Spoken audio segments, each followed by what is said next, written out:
Hello everyone, welcome back to the next video. In this video I will show you how to call a network REST API from a control center widget in native iOS for native iOS in Godot game engine.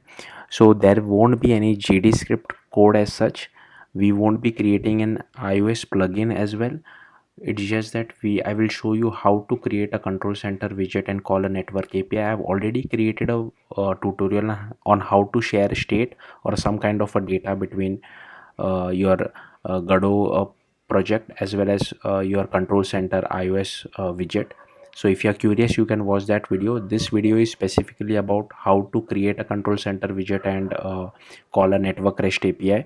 So let's get started. First, I have just created a simple Godot folder. You don't need to create it.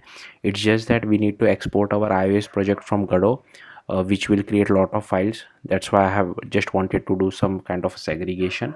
So first, just clear, I'm using Godot 4.3.0, but you can use higher version, doesn't really matter. So just click on create, browse. I'll just go to the Godot folder which I have created. You can set it or create it wherever you feel like. I'll just name it as my Godot project. You can name it whatever you feel like. I'll just click on create and edit. So in the meantime, what I can do, inside our Godot folder, I'll create one more folder called iOS. You can name it whatever you feel like. Then just go to project, export, add iOS, click on this fix import. You will have to enter your app store team ID, so make sure you enter your app store team ID. I'll enter my app store team ID like I won't enter in front of you, but I'll enter my app store team ID. Okay, and here you have to give some bundle identifier, so I'll just give it as com dot nobody dot my awesome app. You can name it whatever you feel like. Okay, so I've also entered my app store team ID. Then I'll click on close. I'll click on 2D scene. We don't need to create anything. I'll just create a 2D scene, save it, and I'll just run it so that I have some default scene selected, so that like Xcode does not complain once it run our application. I'll just close this. Okay, then again I'll just go to project, export, and here I will just click on export project. I'll go to the iOS folder which I have created and I'll click on save. Now this will take a little bit of time to export our project, so just be patient. In the meantime, you can just go to your iOS folder and here you can see that it has created this .xcode proj file. You will obviously require Xcode installed, so make sure you have macOS with Xcode installed for this. Now let's just wait for this to finish. Once the exporting is done, I'll come back again. Okay, so my project was exported fine.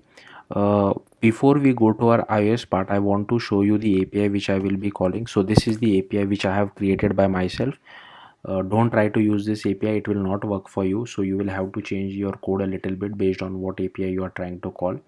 But just to give you a quick example, like here you can see the API returns a random number every single time you hit it. So here you can see I'm getting some random number. So yeah, that's what we will be doing. So my export was successful. Then I can just go to our iOS folder, double click on this .xcode proj file. It will open it inside Xcode for us. So let's just wait for that. Even loading a project in Xcode is taking a bit of time.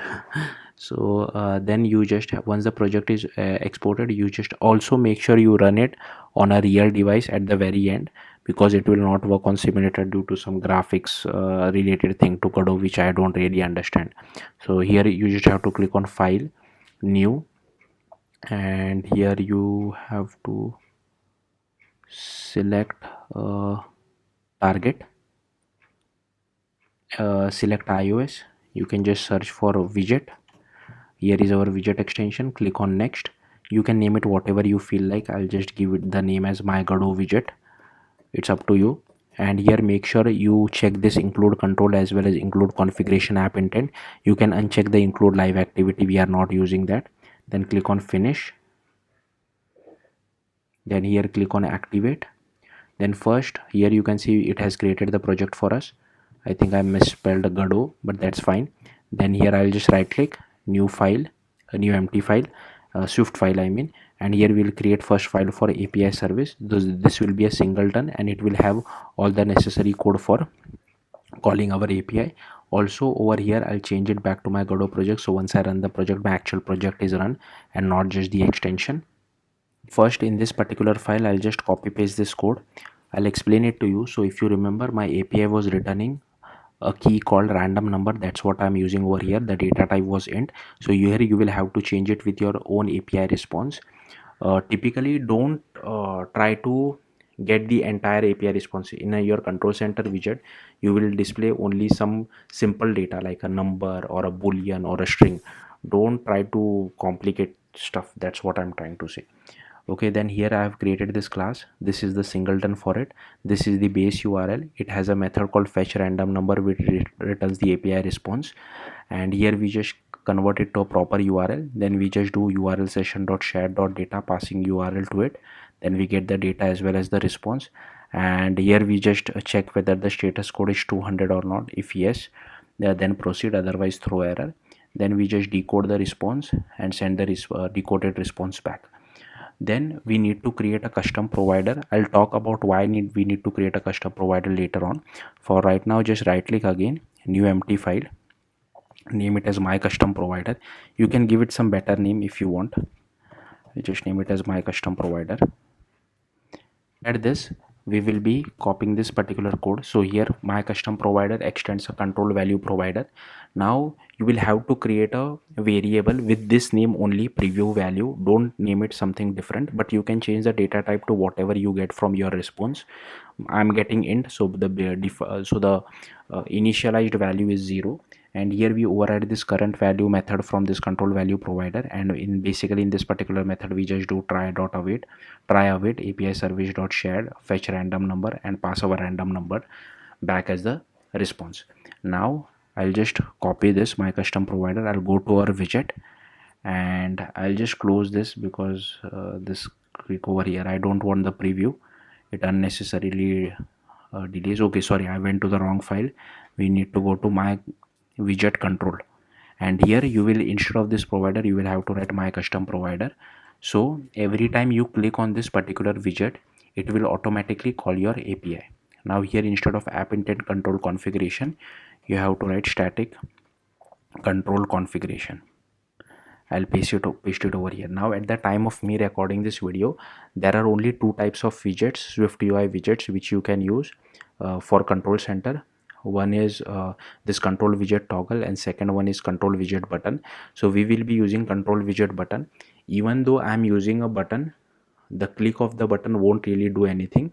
Once you click on the control center widget, it will automatically call this my custom provider method which we have written. So don't get confused on too much on that. So over here, first thing which we need to do is, I'll just paste this particular code. So here you can see I've created a control widget button and action. This will basically get called once our button is clicked, but like I mentioned, we don't need to worry too much about this. It won't really do anything, but we need to create this particular file. Now inside the text, we are defining or showing the value which we get from our API of my custom provider. So that's what we are displaying over here.